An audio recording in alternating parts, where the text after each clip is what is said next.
제 남편은 명절에 부모님께 용돈을 주는 것을 싫어합니다. 조카들한테도 세배만 받고 세뱃돈도 주지 않습니다. 제가 따로 친정 조카들은 남편 몰래 줍니다. 남편 쪽 집안은 다들 어릴 때부터 현금은 주지 않는다고 그렇게 자랐다는데 시동생은 그렇지 않습니다. 조카들 용돈도 잘 주고 그렇게 합니다. 제 남편은 고약한 스크루지 할아버지 같습니다. 처음부터 사랑이 없었던 건 당연히 아니었겠지만 지금은 그렇습니다. 지금 현재 남편과 저의 생활은 사랑도 미움도 없는 상태로 가는 인생 여정 같습니다. 명절이 다가오면 어떤 사람은 들뜹니다. 그런데 또 어떤 사람은 그날이 오기만을 두려워합니다. 저는 명절이 두려운 여자입니다. 젊은 사람들처럼 시댁에 가서 음식을 해야 하는 며느리 입장도 아니고 명절날 손님이 많아서 힘든 입장이 아닌데도 저는 명절이 두렵습니다. 명절에 부모님 용돈을 주는 것을 싫어하는 남편 때문일 겁니다.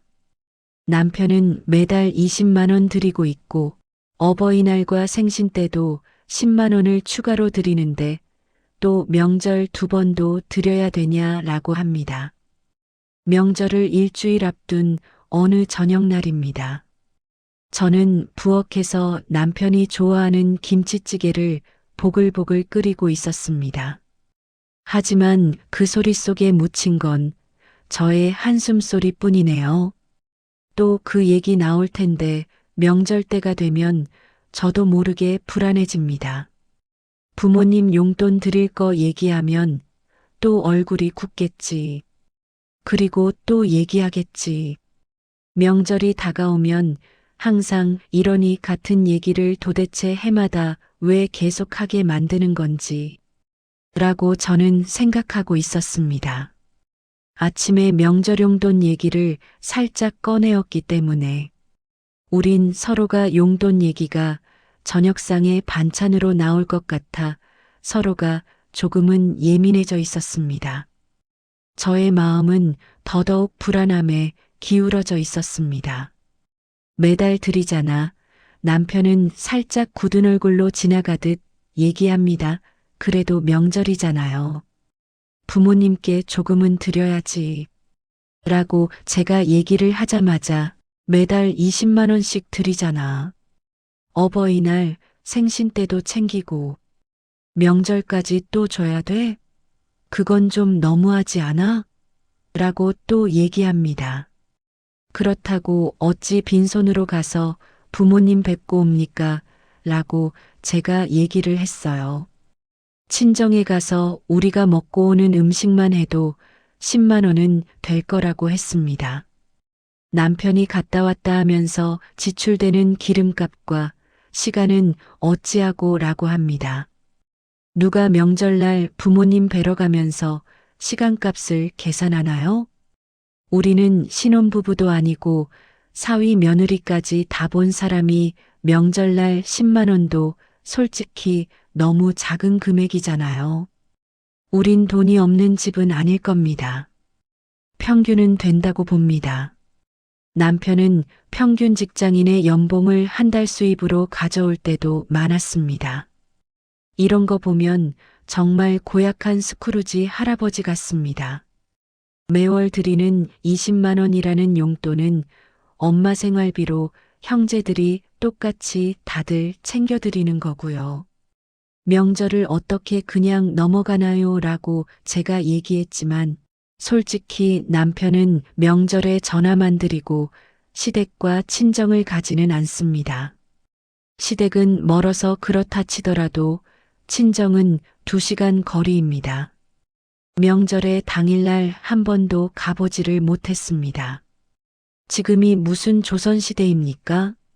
물론 명절 전후로 엄마 얼굴은 보러 갑니다. 그렇지만 명절 당일날 차가 좀 막혀도 친정 가고 싶습니다. 나도 언니 동생 다 모여서 얼굴 보고 웃고 놀고 싶습니다. 그렇다고 우리 집에 명절에 모이는 식구도 없습니다. 사위와 며느리가 있지만 명절 전후로 시간 되면 옵니다. 명절 당일에는 우리 둘이 아침 일찍 차례 지내고 하루 종일 집에서 그냥 있습니다. 이 사람은 왜 이럴까요? 사랑도 정성도 다 숫자로 따지려 드네요. 세상에 돈보다 중요한 게 마음이라는 걸 이 사람은 왜 모를까? 다음 날 저는 친정 엄마와 통화를 했습니다. 명절에 차가 막혀서 당일은 못 가는 거 알지? 딸들밖에 없어서. 울 엄마는 명절날 아침은 매번 혼자 있어서 웃자지. 라고 제가 안타까워했습니다. 괜찮아. 저녁에 너희 언니들 오잖아. 엄마는 걱정하지 말고 명절 지나서 시간 되면 놀러 오너라. 라고 하십니다. 전화를 끊자마자 저는 눈을 감았습니다. 남편하고 싸우고 화내고 친정으로 가면 됩니다. 그런데 그 과정이 매년 너무 피곤합니다. 명절에 당신 친구들 만나고 그럴 거잖아 부터 시작해서 자꾸 친정에 가려고 하는 이유가 다 있을 거야. 라고 스스로 판단해 버리거든요. 내 의처증도 있는 편입니다. 친정엄마랑 통화 후 귀에 남는 건 엄마의 따뜻한 목소리와 거실에서 들려오는 남편의 한숨뿐입니다. 그 어느 날은 명절이 지나고 이틀이 되었을 쯤에 조카가 우리가 사는 쪽으로 놀러 오게 되었답니다. 친구와 만나기로 했는데 마침 이모와 이모부 아파트 바로 근처에 사는 친구 집에 가니까 잠깐 뵈러 갈게요. 라고 연락이 왔습니다. 저는 남편에게 조카가 세배할 것 같은데 세뱃돈 5만 원만 주자. 라고 제가 얘기를 했습니다. 오랜만에 보는 조카이고 대학생인데 5만 원은 작지만 그것도 남편은 안 된다네요. 남편이 5만 원 주면 제가 5만 원 더해서 10만 원을 줄 생각이었습니다. 우리 집은 그런 거 안 해. 괜히 버릇만 나빠져. 라고 합니다.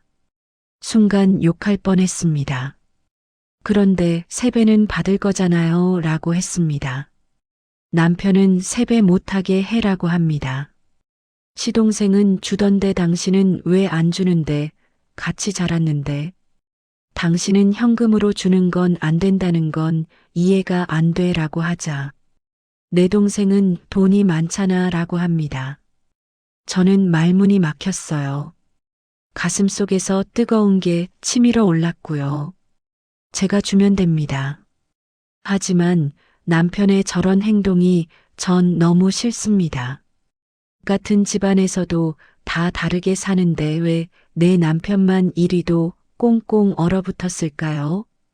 그래서 저는 명절이 싫습니다. 매년 남편과 의견 충돌로 감정 소모가 너무 많거든요.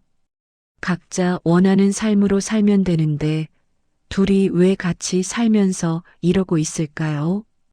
이렇게 살아서 뭐하나 사랑도 미움도 이제는 아무것도 남지 않았는데 그냥 서로 마주보지 않고 같은 방향으로 걷는 낯선 사람 같아. 우리는 정말로 사랑도 미움도 없는 상태로 가는 여정 같습니다. 그럴 때면 저는 혼자서 집을 나와서 차를 타고 근처에 떨어지는 낙엽이라도 볼 수 있는 곳으로 가서 차박 풍경을 보고 있습니다. 차 안은 정말 조용했고 가끔 등산하기 위해 지나가는 사람들의 나지막한 웃음소리만 들립니다. 저분들은 행복한가 보다 부부가 뜻이 맞아서 같이 등산 가고 내려와서 치맥도 한잔 할 거고 평소에 맛있는 것 같이 먹고 하겠지라고 저는 생각하고 부러워하고 있습니다. 저는 한참을 침묵하고 있었어요. 라디오에서는 잔잔한 음악이 흘러나왔습니다. 가사 하나하나가 오늘따라 저의 마음과 같을까요? 저는 창문 너머로 조용히 눈물을 닦았습니다. 이 사람을 원망하면서도 또 이해하려 애쓰는 내가 더 미워. 정말 제 자신이 더 미웠습니다. 며칠 뒤 저는 우연히 동서의 SNS를 보게 되었는데요. 시동생 부부는 활짝 웃으며 부모님과 식사 중인 사진도 있고 또 골프 여행 간 사진도 있었습니다. 명절이면 부부 동반 골프 여행을 자주 가는 듯합니다. 그래서 우리는 손님 없는 명절을 보내고 있겠지요. 저는 핸드폰 화면을 조용히 닫고 있었어요. 그 순간 부엌에서 남편의 목소리가 들렸습니다. 남편은 갑자기 명절에 다른 형제들은 돈 얼마나 드리는데 라고 합니다. 처음 물어보는 얘기도 아니고 정말 왜 이럴까요? 선택적 기억상 실증이라도 걸린 걸까요? 저는 정말이지 손끝이 떨렸습니다. 그날은 우린 싸웠습니다. 결론은 명절에 내가 친정 가지 않아도 좋으니까 차기름이라고 생각하고 그냥 10만 원 송금해 주기로 하고 끝냈습니다. 이젠 얘기하고 말해봐야 소용없겠지 싶습니다. 이 사람은 내 마음을 이해할 생각이 없어. 그런데 나도 이제 이해하려는 마음이 없어졌어. 라고 생각했습니다. 그냥 이대로 약속한 대로 작은 금액이지만 성의 표시만 하고 지내자 싶었습니다. 우리 자매들이 다 모여서 얼굴 볼 수 있는 날이 명절 저녁뿐인데 전 20년째 못 가고 있습니다. 오늘따라 유별나게 날씨도 마음도 추운 것 같습니다. 사랑도 없고 미움만 자꾸 쌓여가는 부부. 우리는 지금 어디로 가고 있을까요? 종착역은 있을까요? 사람 사이의 거리, 그건 말 한마디로 좁혀지기도 하고 말 한마디로 돌이킬 수 없게 벌어지기도 합니다. 그리고 몇 년이 지나고 또 다가온 명절에 남편에게 송금했나요? 라고 무심코 물어보았습니다. 남편이 대답하기를 명절엔 따로 용돈 안 드리잖아. 라고 합니다. 정말 미치고 팔짝 뛰겠습니다. 명절에 친정에 안 가는 대신에 10만 원씩 보내드리기로 했잖아. 라고 얘기했습니다. 남편이 명절에는 계속 안 드린 것 같은데 가계부 찾아보고 다시 얘기하자고 합니다. 그래요. 우리 부부는 남편이 가계부를 씁니다. 제 용돈도 어디 사용하는지 확인하고 잔소리할 때도 있었지만 이것 또한 싸워서 제 용돈만큼은 신경을 쓰지 않은 지 꽤 되었습니다. 그 외에는 모두 남편이 가계부를 쓰는 겁니다. 집안 공기는 여전히 너무나 냉랭하고 차갑습니다. 식탁 위엔 반쯤 먹다 남은 김치와 냉장고 속에 묵은 반찬. 저는 그릇을 치우다 말고 멍하니 창밖을 바라보고 있었습니다. 이 정도면 폭력 아닌가?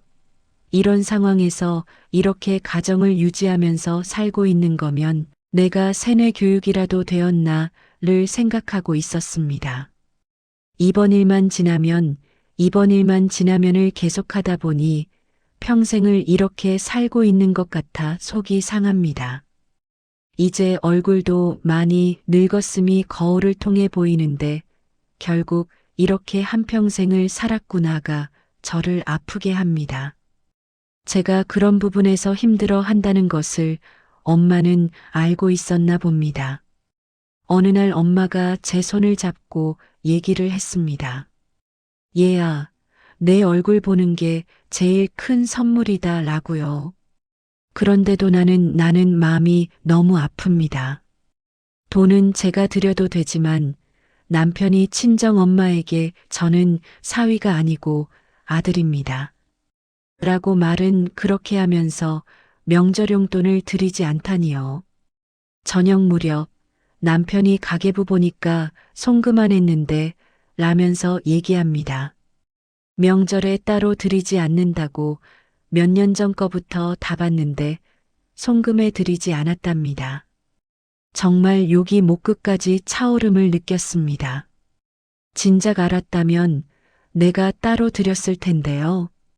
그런데 제 마음을 솔직히 표현한다면 제가 따로 명절 용돈을 드리는데 엄마는 남편이 저런 마음인 줄 모르시고 남편이 보내는 줄 알고 고맙다고 남편에게 고맙다고 문자를 보내는 게 저는 더 싫은 것일 수도 있습니다. 엄마는 지금까지 아무 말씀도 안 하시고 계셨네요. 저는 남편에게 지금 당장 송금하라고 얘기를 했습니다. 남편이 대답하길 일단은 10만 원 보낼 건데 더 찾아볼 거다 라고 합니다. 저렇게도 싫을까 자기 엄마라면서 저는 또 싸우기 싫어서 차 키를 들고 집을 나왔습니다. 싸움도 의미가 없습니다. 내년에는 미리 또 물어봐야겠네요. 어쩌면 그땐 심하게 싸울 수도 있겠네요. 우린 부부야 같이 상의해야 하는 거잖아. 라는 소리를 남편은 평소에 많이 합니다. 상의는 무슨 상에 자기 생각을 주입하면서 말입니다. 저는 어느 순간 저도 모르게 버릇이 생겼습니다. 싸우기 싫어서 아무 말도 하지는 않지만 세뇌당하지 않으려고 마음속으론 할 말 다 하고 싸우고 있는 것을요. 저는 입술을 깨물었습니다. 눈물이 고였지만 절대 흘리지 않았습니다. 더 늙어봐라.